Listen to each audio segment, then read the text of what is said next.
que é as 7 palavras que Jesus disse na cruz. E nós vamos para mais uma palavra. Começando ali em Mateus, no capítulo de número 27, a partir do verso 45, diz: ao meio-dia, desceu sobre a terra uma escuridão que durou 3 horas. Portanto, queridos, uma escuridão sobre a terra, que houve densas trevas nessas 3 horas de escuridão. Jesus disse 7 palavras, que elas podem ser divididas em antes, durante e o fim das 3 horas.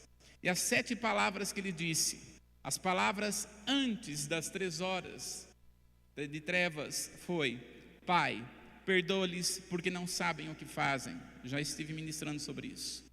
Em verdade te digo que estarás comigo no paraíso. Também já ministramos. Terceira palavra: mulher, eis aí teu filho e eis aí a tua mãe. Também já ministramos. Aí nós vimos durante as 3 horas, a palavra que se vai dizer é: Deus meu, porque me desamparaste. E no fim das 3 horas ele disse: tenho sede. Está consumado, que já foi ministrado. E a 7ª: Pai, nas tuas mãos entrego o meu espírito, que também já foi ministrado. Das 7 palavras, está nos faltando apenas 2. E hoje quero falar sobre o grande desamparo. O grande desamparo. Que a base está lá em Mateus, no capítulo de número 27, a partir do verso 45, que vai dizer: e desde a hora 9, desde a hora 6, houve trevas sobre a terra até a hora 9. E perto da hora 9, exclamou Jesus em alta voz, dizendo: Eli, Eli, lama sabachthani. Isto é, Deus meu, porque me desamparaste. Põe a mão sobre o seu coração. Pai, nós estamos diante do teu altar e na tua presença. Engrandecemos o teu nome. Senhor, a palavra é tua. Eu somente estou ecoando a uma voz.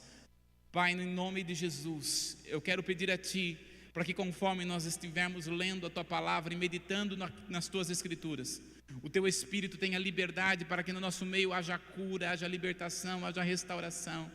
Amado doce Espírito Santo, nós declaramos a nossa mente cativa ao teu trono, em obediência à tua palavra, e toda distração, seja ela física, emocional, espiritual ou de pensamento, nós declaramos cancelado e decretamos a nossa mente obediência ao Senhor, fixados na tua palavra, em nome de Jesus. E quem crê, diga amém.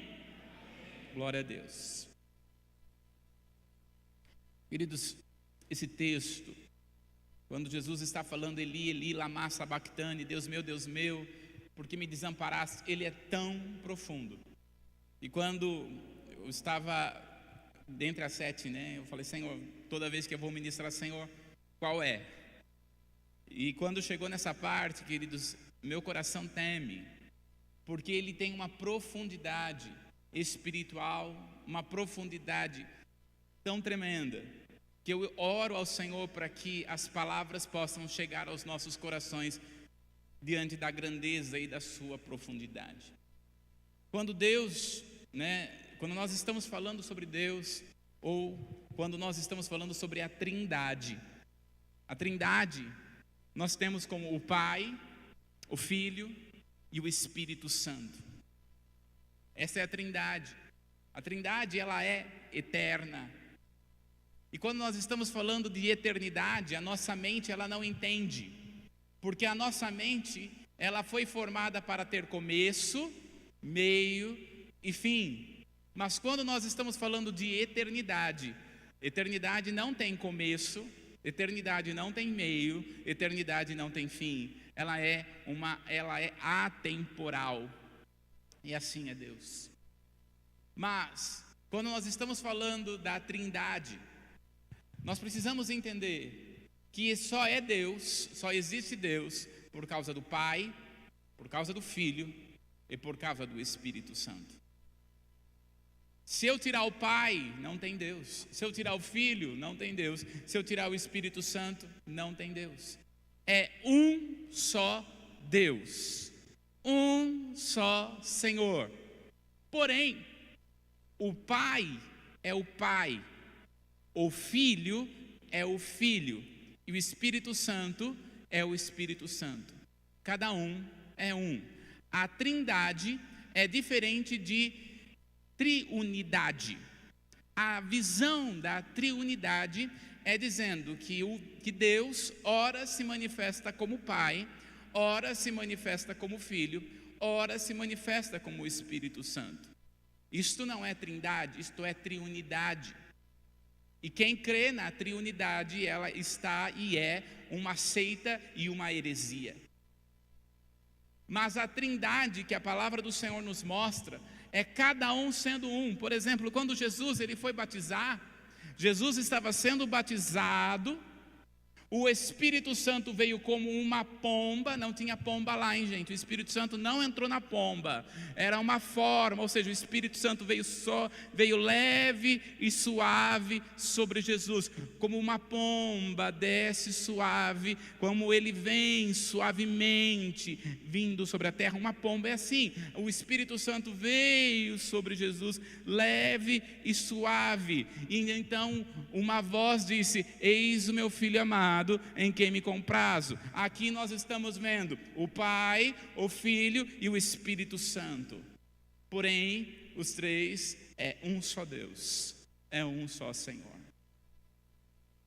Diante disso, queridos, nós vamos ver aqui o que diz a palavra em 1 de João, capítulo 5, no verso 7.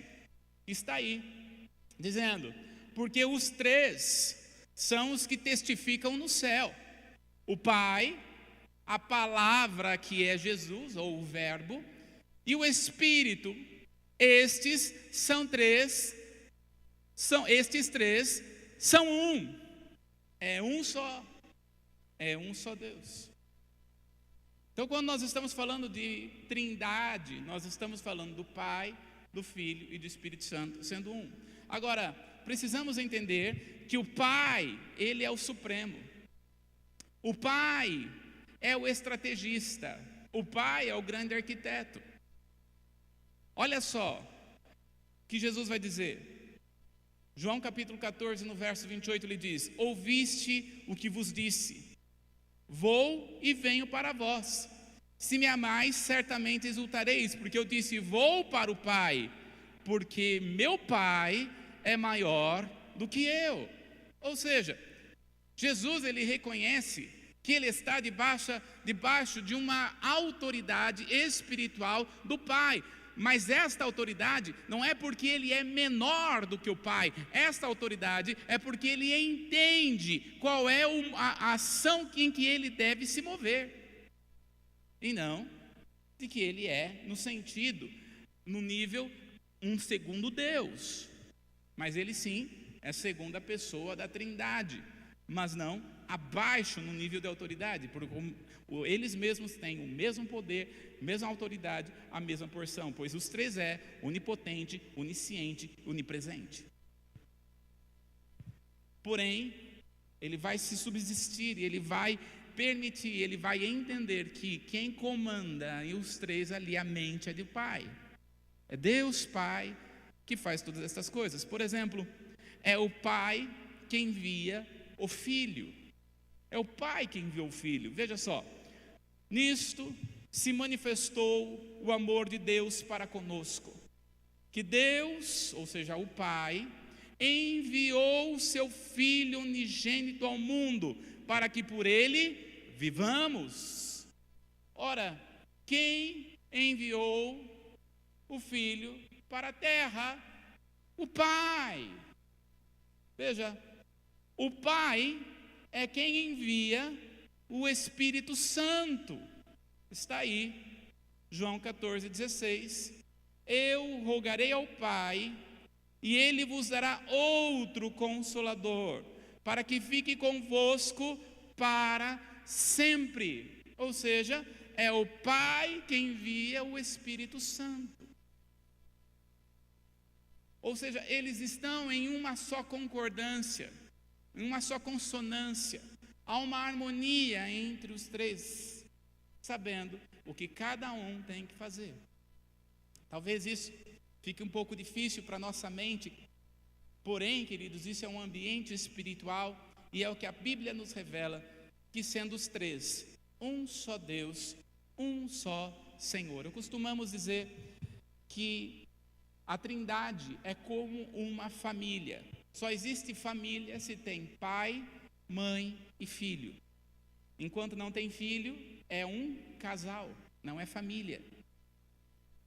Então só existe família, assim também é a Trindade. Que é a Trindade? Trindade é o Pai, o Filho e o Espírito Santo. Se eu tiro um deles, não existe Deus. É por isso que a palavra, até mesmo Deus, ela é no plural, tanto no português como no hebraico, Elohim. A palavra Elohim, no hebraico, deuses. É um só Deus, um só Senhor. Então o Pai e o Filho sempre estiveram juntos. O Pai, o Filho e o Espírito Santo sempre estiveram juntos. E é por isso que quando nós vamos olhar João no capítulo 1, é uma coisa assim extraordinária, porque João vai revelar para nós esta faceta da Trindade, entre Deus e o Verbo. João capítulo 1, no verso 1 diz: no princípio era o Verbo, algumas versões está escrito palavra, e o Verbo estava com Deus, e o Verbo era Deus. Ele estava no princípio com Deus, e todas as coisas foram feitas por Ele, e sem Ele, nada do que foi feito se fez. Ou seja, ele já começa trazendo aqui Deus e a palavra. E ele está dizendo, aquela palavra é o Verbo, e o Verbo é Cristo. Porque o Verbo, ele vai dizer que se fez carne. Portanto, Jesus, ele não nasceu, Jesus, ele se encarnou. Amém? Vocês estão aqui? O Verbo se encarnou. E quando nós olhamos aqui, vamos perceber o Verbo, Deus, o Verbo e a criação. Vamos observar aqui a palavra, o Verbo, desde o início. Diz o seguinte: e disse Deus, haja luz e houve luz. E disse Deus, haja luz e houve luz. Está vendo aqui o verbo, haja, houve. É Jesus aqui. A palavra. Ele está dizendo, conforme o Pai diz, o verbo age. O verbo é a ação. Mas ele vai dizer mais. Nós vamos ver a Trindade manifestando a criação. Veja só. E disse Deus, aqui é o Elohim, e disse Deus, Elohim, deuses. Façamos o homem a nossa imagem, conforme a nossa semelhança. E domine sobre os peixes do mar, sobre as aves do céu, e sobre o gado, e sobre toda a terra, e sobre todo réptil que se move sobre a terra. Veja, e disse Deus, façamos a nossa imagem. Aqui é, mais uma vez, a Trindade. Deus Pai, Deus Filho e Deus Espírito Santo. Nós vamos ver aqui, ele dizendo, façamos o homem. É o verbo. Quem vai fazer? O próprio Jesus. Quem vai agir? O Espírito Santo. Então é o Pai fala, Jesus faz, o Espírito Santo age. É os três agindo de uma forma sobrenatural. Então, queridos, toda a terra, toda a criação, conforme Deus ia fazendo haja, dizendo haja, ia dizendo haja, nós vamos ver o Verbo, o Espírito Santo, Jesus agindo sobre a terra e Deus fazendo, remodelando a terra. E nós vamos ver o Verbo após a queda do homem. Olha só que interessante. Quando nós olhamos, eu estou mostrando aqui como o Pai, o Filho e o Espírito Santo sempre estiveram juntos, mas também, principalmente, como o Pai e o Filho estiveram juntos. Quando o homem ele cai e come do fruto do conhecimento do bem e do mal, eu costumo dizer que esse conhecimento do bem, o bem aqui não é o fato de você saber o que é bom, o que é ruim, mas o bem aqui é o fato do homem conhecer o prazer do mal. Esse é o bem, o prazer do mal. Quando então o homem come o fruto do prazer do mal, diz a palavra, então foram abertos os olhos de ambos e conheceram que estavam nus, e coseram folhas de figueira e fizeram para si aventais. Olha aqui, gente, Adão e Eva comem o fruto do conhecimento do bem e do mal, que eu costumo dizer que é o fruto do prazer do mal. Quando eles comem, eles se veem que estão agora sem uma graça do Senhor, ou sem, alguns dizem até com a glória de Deus. A glória do Senhor cai deles e ele se vê nu. E aí então eles pegam uma folha de figueira, né? Eles dão um jeitinho e ficam ali. Queridos, quando nós vamos para o verso 8, nós já logo imaginamos que foi num dia seguinte e ouviram a voz do Senhor, mas não. Antes de nós chegarmos para o verso 8, olha comigo o verso 7. Porque nós temos que entender que é a temporalidade.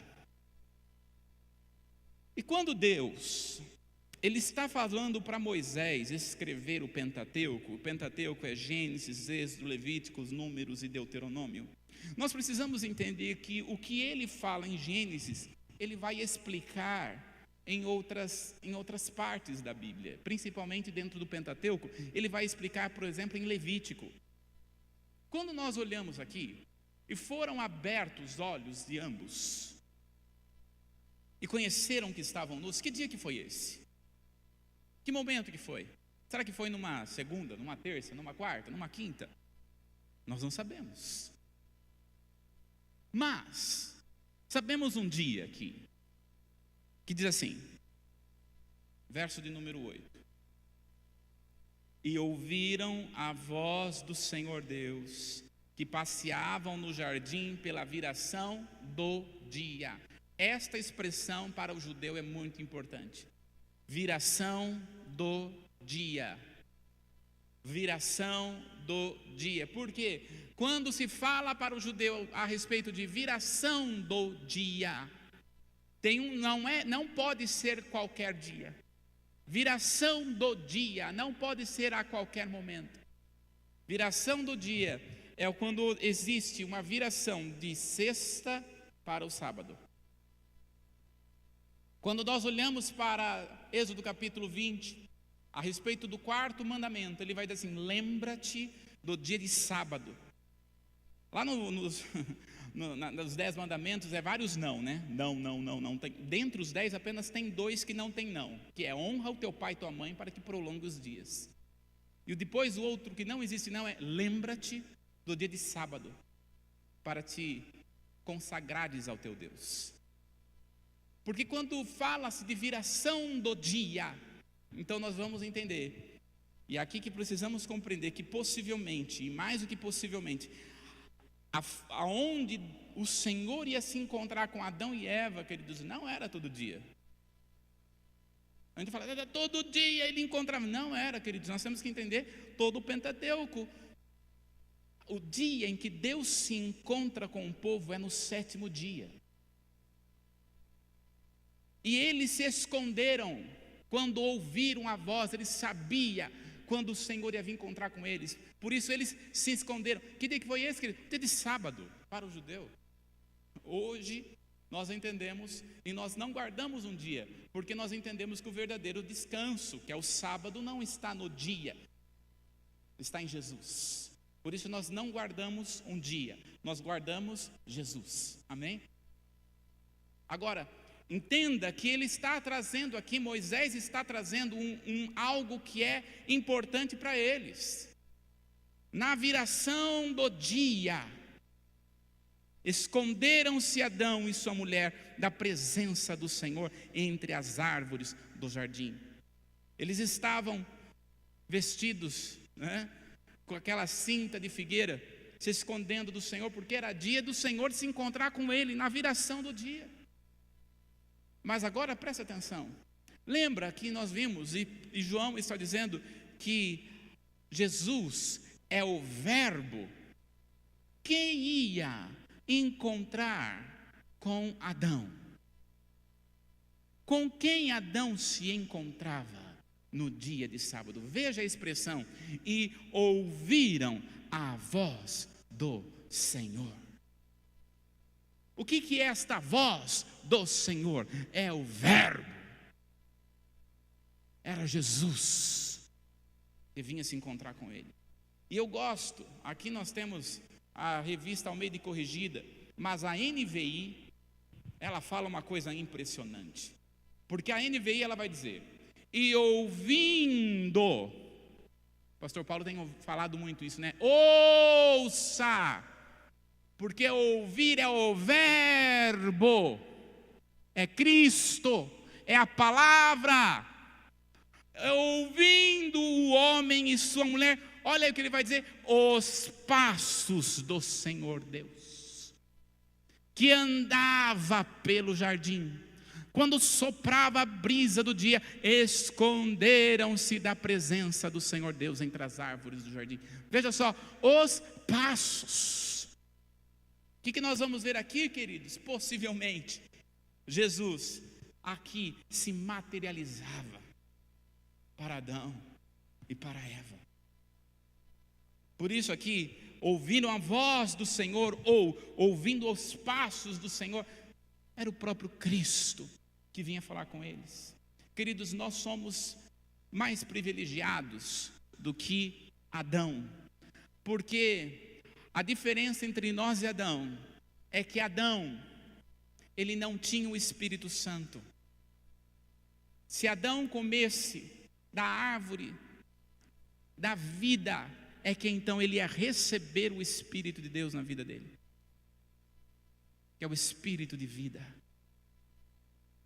Porém nós temos o Espírito Santo, por isso nós não necessitamos apenas de um dia, podemos a qualquer hora, a qualquer momento, estar na presença do Senhor. Aleluia. Posso mergulhar mais? Ou está sendo muito? Não, né? Glória a Deus. Então vamos lá. Então nós vamos ver aqui, queridos, o que nós chamamos de cristofania, que é Jesus no Velho Testamento, onde o próprio Jesus, ele vai se materializar. E ele não fazia apenas isso para Adão, mas nós vamos ter aqui Abraão, Jesus e Abraão. Que acontece o cristofania, que é a materialização de Jesus no Velho Testamento, que diz aqui: depois apareceu-lhe o Senhor nos carvalhais de Manre, estando ele assentado à porta da tenda no calor do dia, e levantou os seus olhos e olhou, e eis 3 homens em pé junto a ele, e vendo-os, correu à porta da tenda ao seu encontro e inclinou-se à terra. Você vai ver aí uma imagem de Abraão se inclinando diante de 3 homens. Algumas versões diz que ele viu o Senhor, aliás, viu o anjo do Senhor e se inclinou. Agora, quando nós olhamos aqui, queridos, é Abraão se inclinando. E nós precisamos entender algo: anjo não recebe adoração, anjo de Deus não recebe adoração. Em Apocalipse, no capítulo 19, no verso de número 10, diz a palavra: e eu lancei-me, João está falando, e eu lancei-me aos seus pés, aos pés do anjo, para adorar. Mas ele disse: olha, não faças tal, sou teu conservo e de teus irmãos, que tem testemunho de Jesus adora a Deus, porque o testemunho de Jesus é o espírito de profecia. Então, anjo não recebe adoração. Naquele momento em que Abraão, ele se lança aos pés das 3 homens, um deles, quem era? O próprio Cristo. Porque Jesus, ele recebe adoração. Os outros 2 são anjos mesmo. Nós não sabemos quais são, mas são anjos, porque nós vamos ver que Abraão e Jesus, eles continuam falando e Jesus vai dizer: olha, eu vou destruir a Sodoma e Gomorra. E Abraão começa a orar pelo seu sobrinho Ló. E aí então aqueles 2 anjos vai até Sodoma e tira lá Ló e sua família daquela cidade. E eu acho tremendo, porque a palavra do Senhor fala que o anjo do Senhor pegou em Ló e falou assim: sai daqui, porque senão vocês vão morrer. Então veja como aqueles anjos também podem se materializar se o Senhor assim quiser, queridos, Eles podem. Demônios, eles não se materializam. Demônios, eles fazem possessão. Quando acontece uma manifestação maligna, eles trazem uma possessão, fazendo com que a pessoa perca até mesmo sua consciência. Isso é uma possessão. Os anjos do Senhor não trazem possessão de ninguém. Se Deus quiser, ele pode até mesmo se materializar. Mas nós vamos ver aqui uma cristofania, ou seja, Jesus sendo materializado no Velho Testamento. Agora eu quero que preste bem atenção. Nós estamos falando, Deus e o Pai, eles não saíam, eles estavam sempre juntos. O Pai falou: Jesus, você tem que ir lá dar um oizinho para Abraão. Ele foi lá falar um oizinho para Abraão, Que coisa maravilhosa. E Jesus e Moisés? Será que Jesus se manifestou a Moisés? E aqui, queridos, que eu gostaria que nós prestássemos bastante atenção. Porque quando Moisés, ele vai ao monte do Senhor, e ele vai receber 613 leis. A gente fala geralmente dos 10 mandamentos, mas são 613 leis em toda a lei, e que vai se dividir em leis cerimoniais, leis religiosas, leis de ofertas, leis de saúde.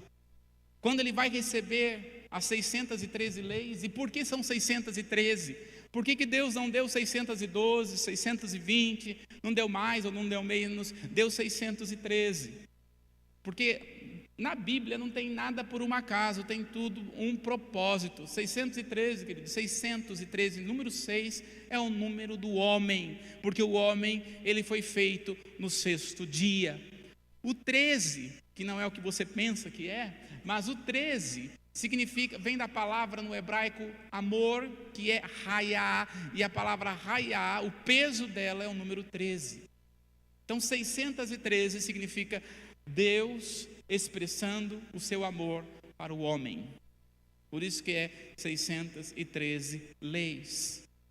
E quando Deus estava escrevendo ali, estava falando com Moisés a respeito das 613 leis, Moisés e Deus estavam num nível de intimidade extraordinária. Então o Senhor disse para Moisés em Êxodo capítulo 23, no verso 20, ele diz assim: eis que eu envio um anjo adiante de ti, para que guarde pelo caminho em que te leve ao lugar que tenho preparado. Agora, preste atenção nesses tempos aqui, olha só. Guarda-te diante dele, ouve a sua voz, e não te rebeles contra ele, contra o anjo. Porque ele não perdoará a vossa transgressão. Irmão, anjo, o que ele está falando? E o anjo, este anjo, ele não vai perdoar o pecado. Agora, pergunta, pode um anjo perdoar um pecado, irmão? Pode um anjo levar o pecado do homem? E ele vai dizer, pois nele está o meu nome. Um anjo, mas que anjo que é esse? Ele continua: mas se diligentemente lhe ouvires. Olha aqui, ó. Se você ouvir a voz, olha o verbo aqui, e fizeres tudo o que eu disser, então serei inimigo dos teus inimigos e adversário dos teus adversários. Ele está falando: ouça esse anjo. É esse anjo que vai levar o pecado do povo. Aí Moisés está lá recebendo, porque tem um anjo, e você deve ouvir o anjo.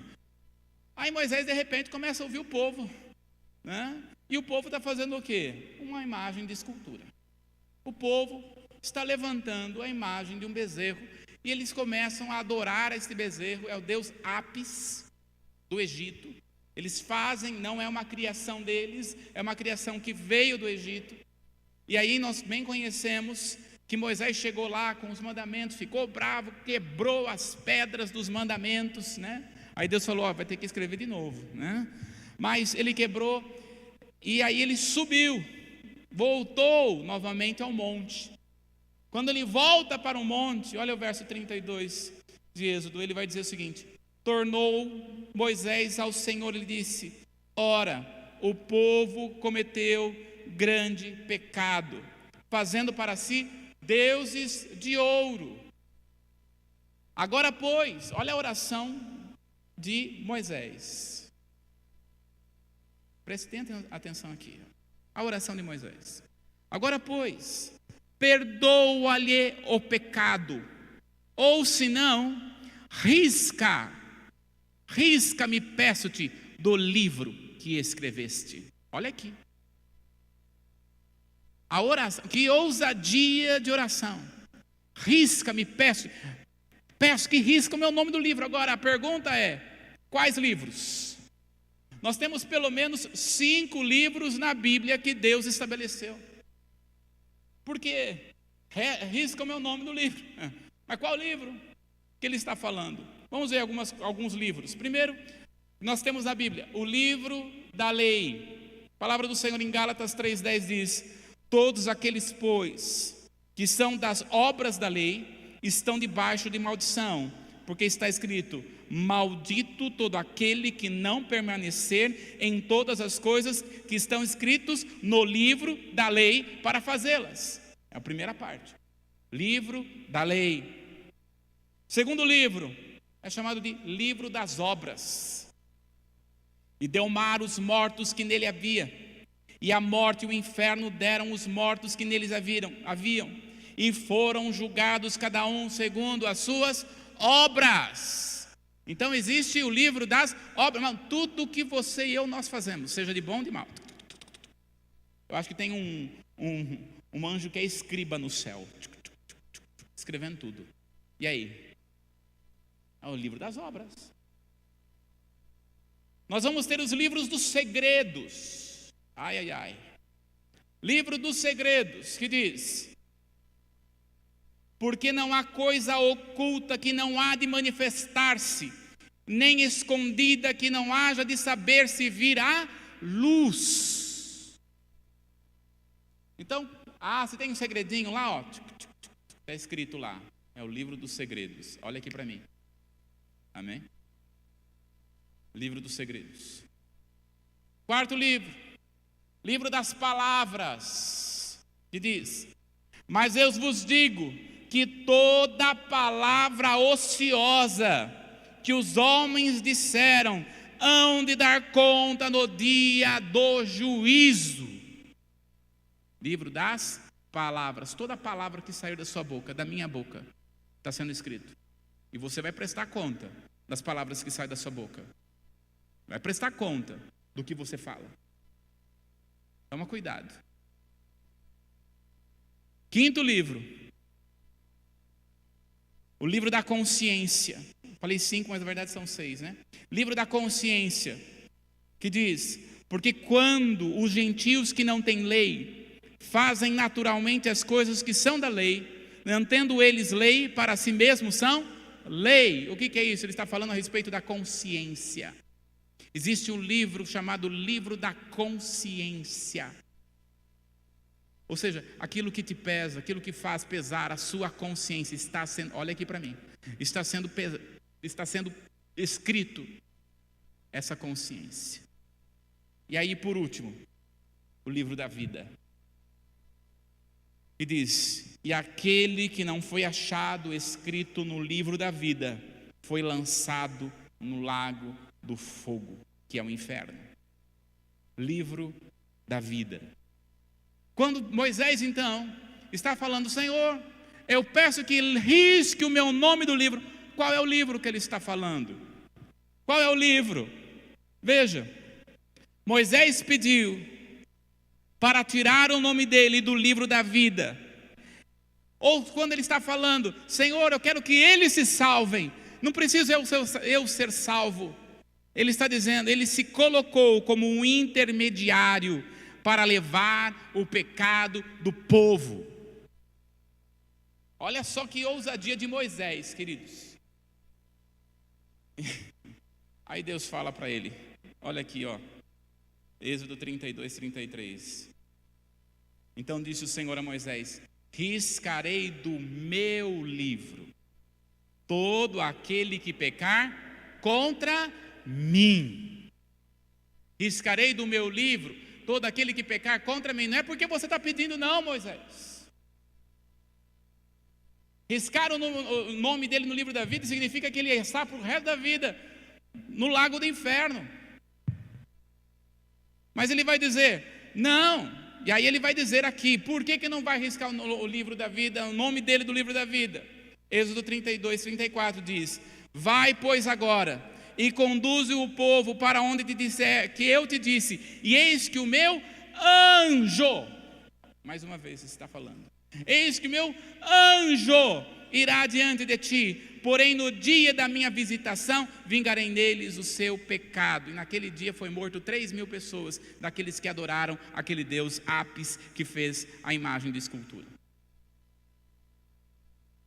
Então, queridos, Moisés, ele estava sendo ousado, mas não estava compreendendo o que verdadeiramente Deus estava falando para ele. Moisés estava querendo ser um intermediário entre o povo, mas mais do que intermediário, ele queria levar o pecado do povo.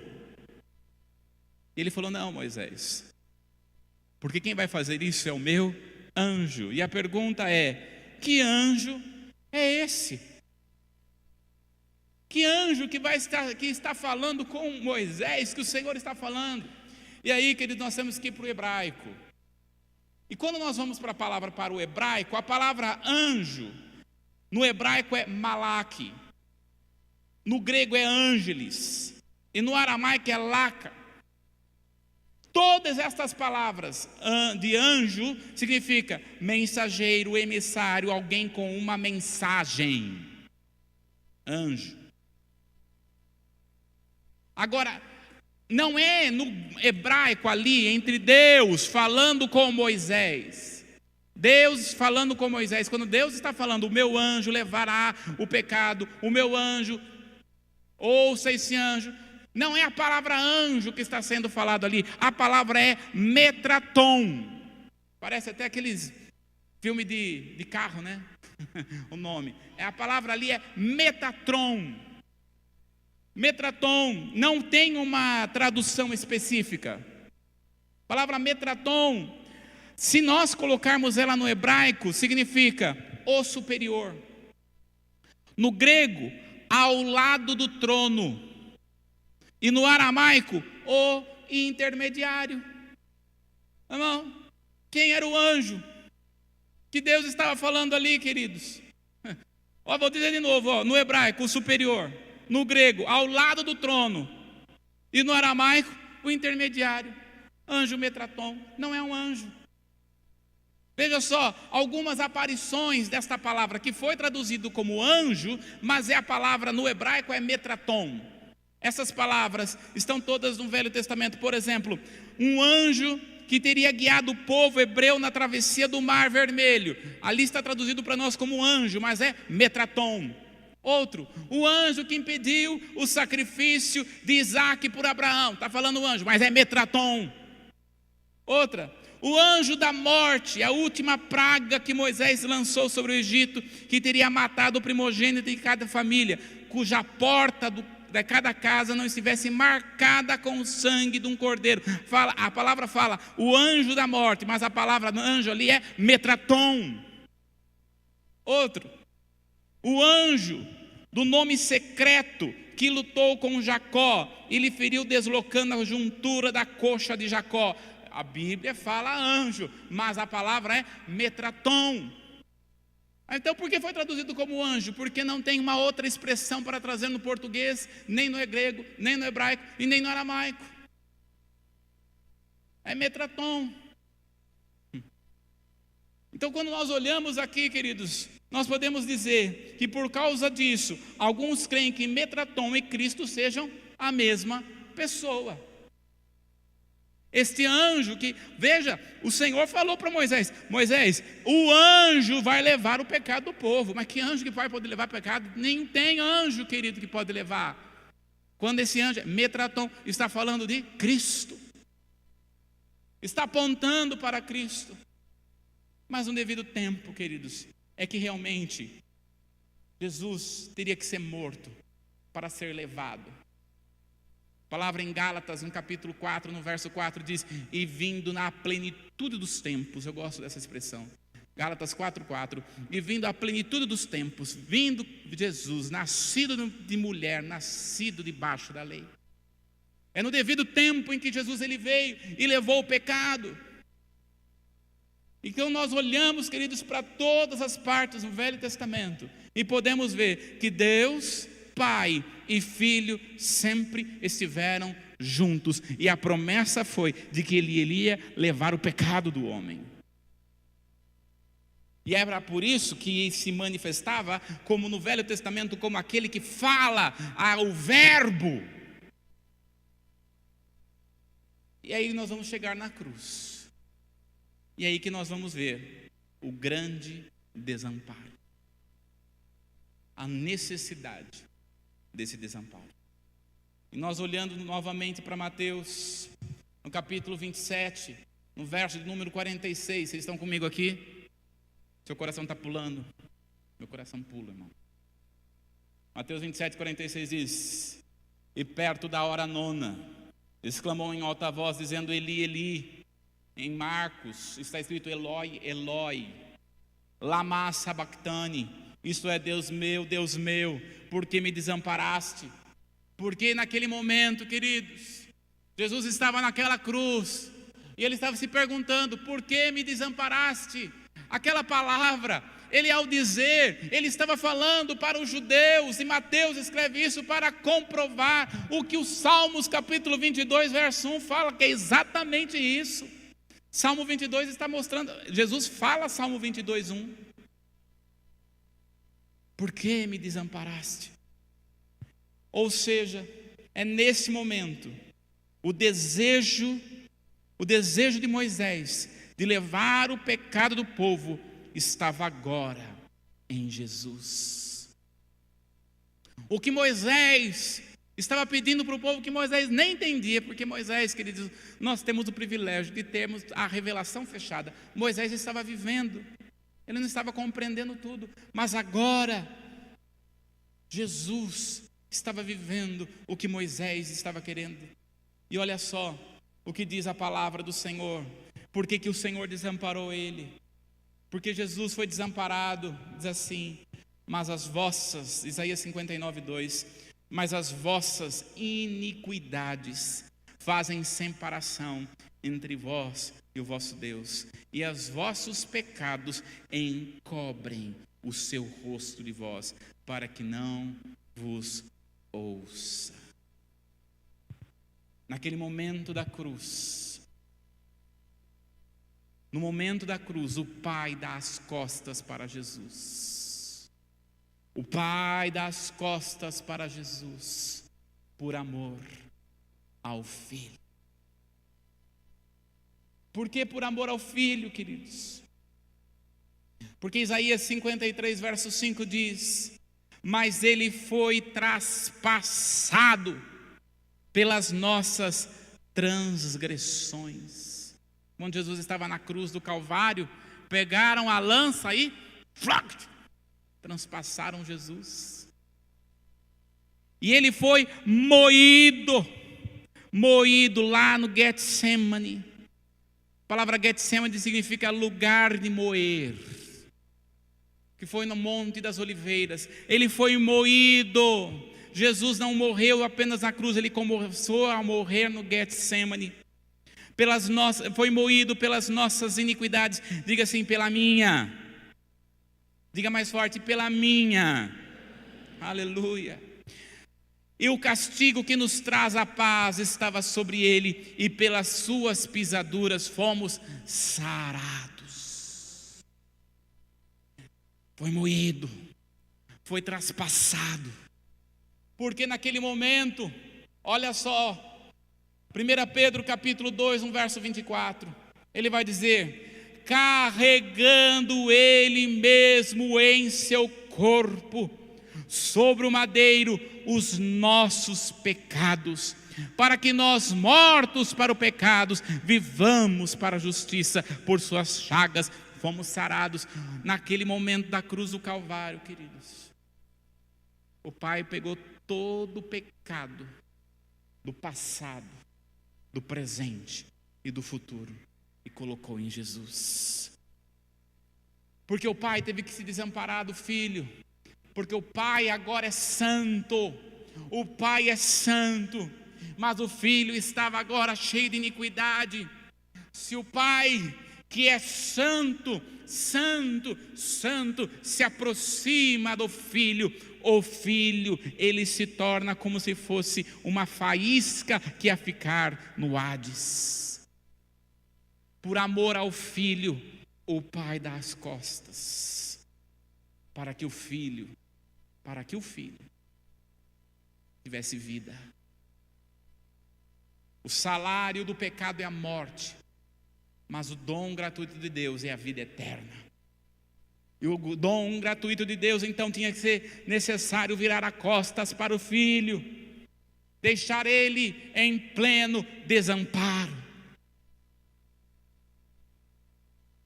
Queridos, nós não temos ideia do que é ser desamparado de Deus. Não temos.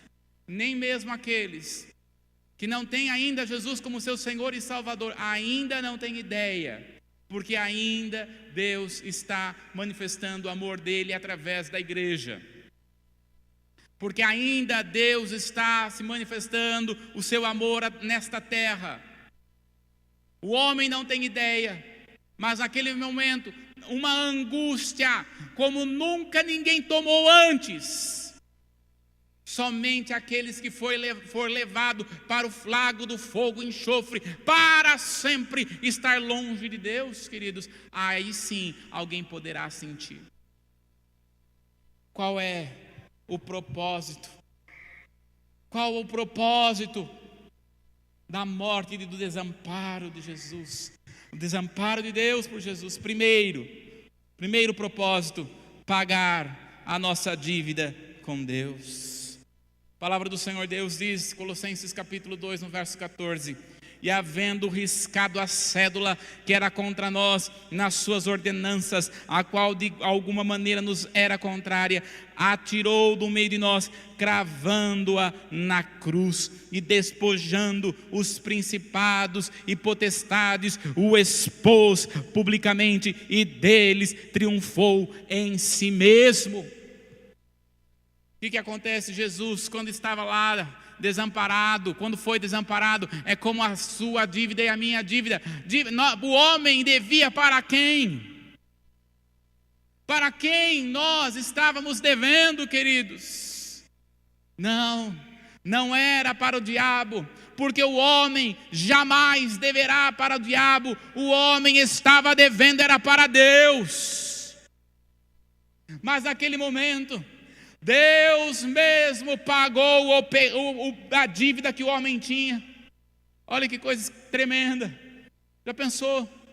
Você devendo para alguém, e alguém chega para você e fala assim: você está devendo para mim. Pois é, aqui está o dinheiro, agora me paga. Foi isso que Deus fez. Deus pagou a nossa dívida para com Ele mesmo. E por isso, nós podemos dizer a todo principado, potestade, domínio, ação maligna, nós não temos pacto nenhum com eles, porque Jesus morreu em nosso lugar, e nenhuma condenação há para aqueles que estão em Cristo Jesus. Por isso somos nova criatura em Cristo, queridos. Aleluia! Aleluia!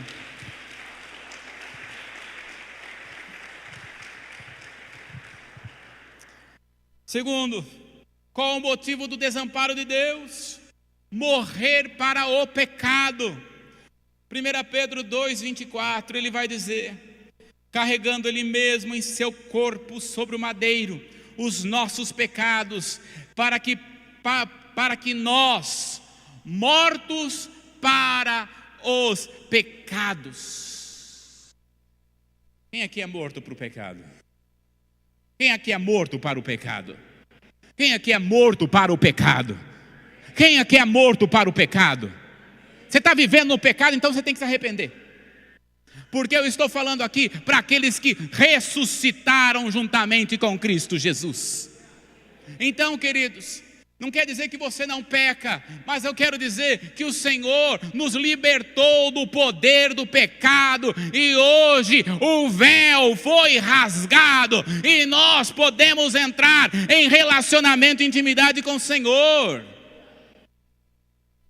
Você e eu, nós não somos pecadores lutando para ser santo, mas porque Jesus venceu na cruz, porque Jesus foi desamparado por Deus Pai, hoje você é santo lutando contra o pecado. Portanto, pecou, se arrepende e volta aos pés do Senhor. Amém? Nada nos separará do amor de Cristo. Então agora o laço do passarinheiro foi quebrado. Antes o homem não tinha como viver em santidade. Não tinha, querido. Você pensa que o homem lá, pegando animal, sacrificar o animal lá no Velho Testamento, santificava ele? Santificava não, apenas cobria. Cobrir significa colocar a sujeira debaixo do tapete.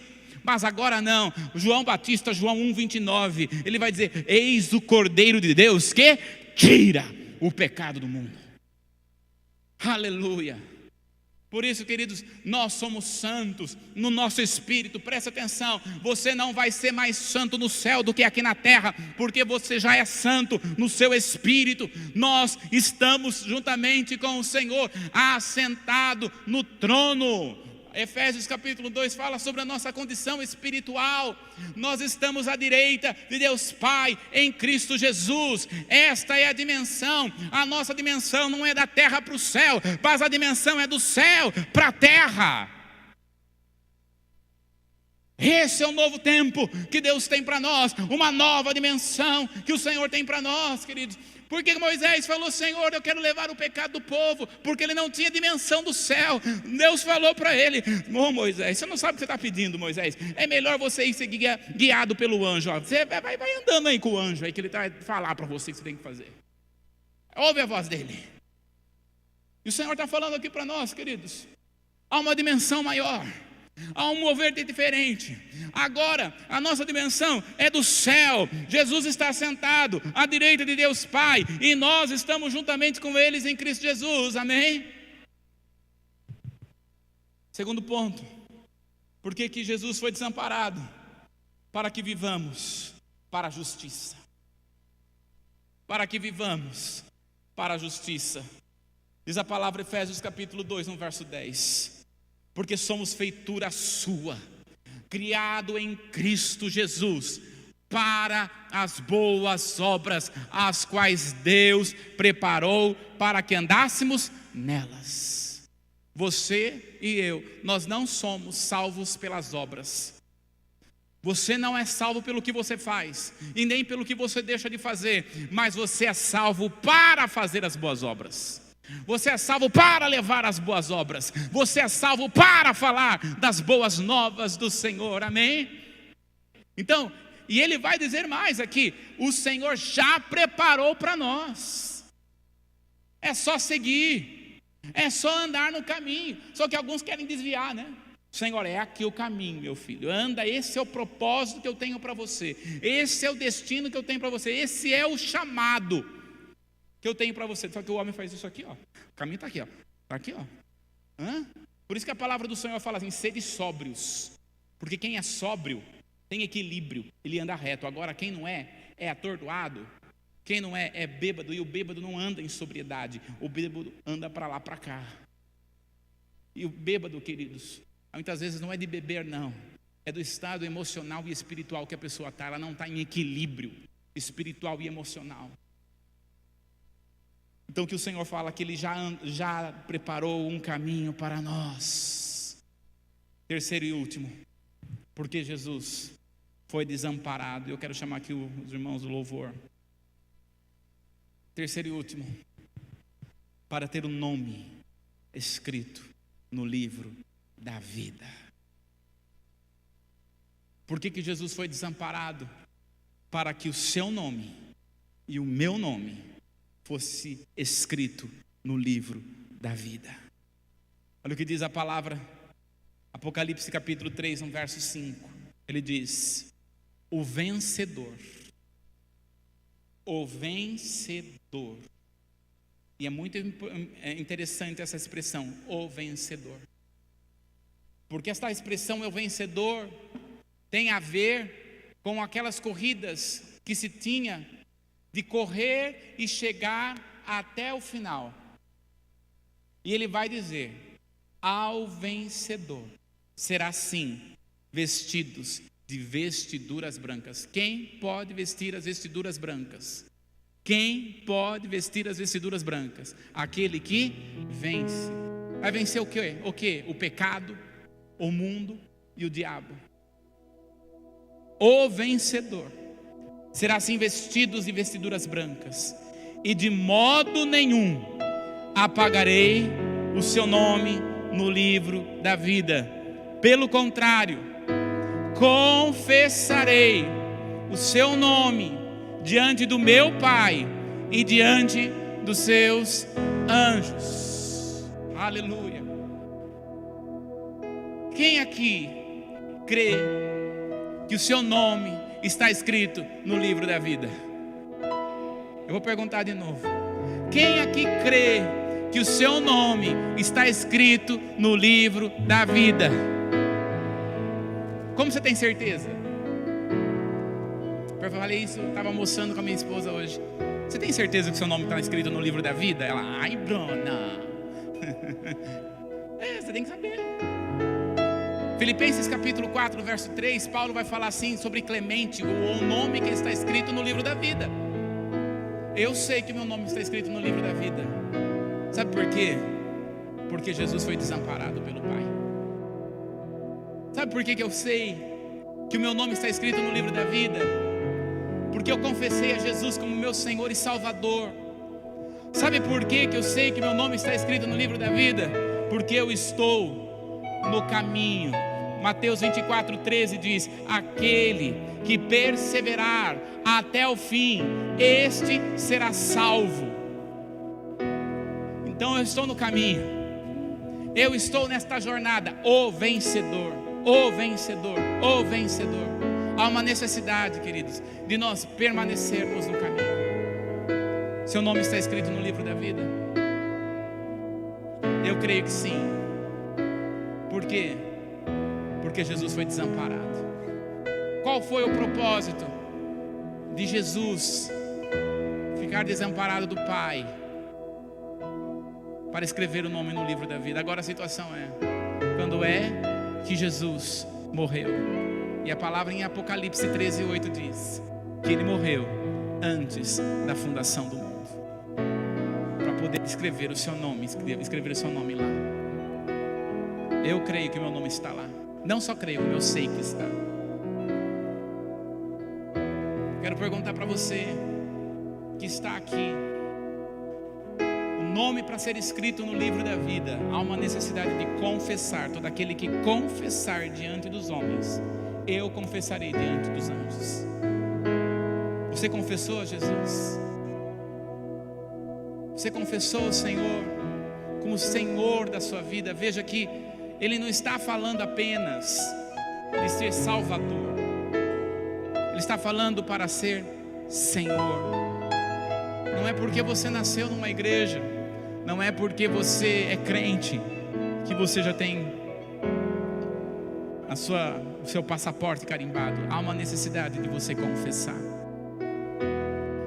Há porventura alguém no nosso meio que quer confessar publicamente a Jesus como seu Senhor e Salvador? Se há alguém aqui que quer confessar, só levanta a sua mão. Se há alguém, não há necessidade de você ficar com vergonha. Se há alguém para confessar, há alguém, só levanta a mão que queira. Amém? Então eu creio. Sabe, você que é pai, mãe, leva o seu filho a confessar Jesus como seu Senhor e Salvador. Leva seu filho. É a responsabilidade sua com que eles conheçam. Eu creio que todos nós aqui já confessamos. Se você não fez isso, faça o mais rápido possível, porque Jesus vem buscar aqueles que estão escritos no livro da vida. Vamos ficar de pé, em nome de Jesus.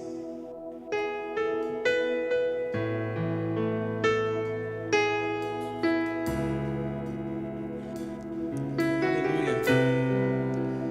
Eu quero convidar você a estar adorando ao Senhor nesta noite com essa música. E que esta palavra possa produzir na sua vida a 30, a 60 e a 100 por um, em nome de Jesus.